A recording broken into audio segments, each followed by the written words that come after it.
Hello, hello, hello. Joan of Art here.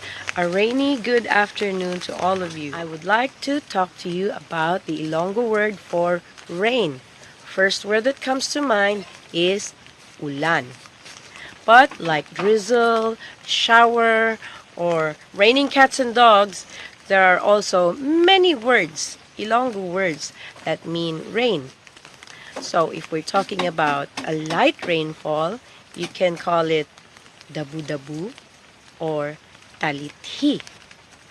For heavy rains, it's bu-bu or bunok. If it's just a sprinkle of rain, you can say wisik or wisik-wisik. A heavy splash of rain, it's tagasak of rains. Tagasak.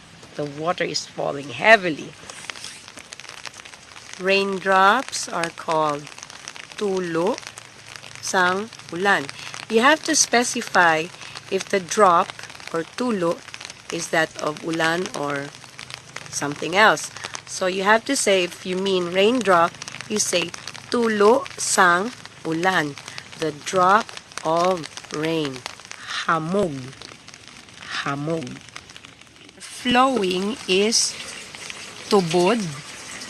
And the movement of the water flowing down is ilig. Ilig.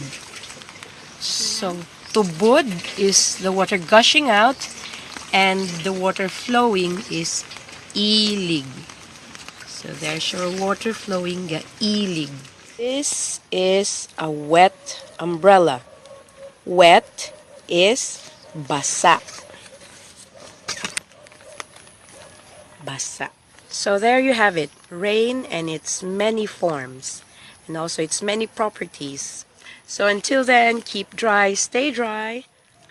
Don't forget to comment, like, and subscribe for more words. Until then, see you soon.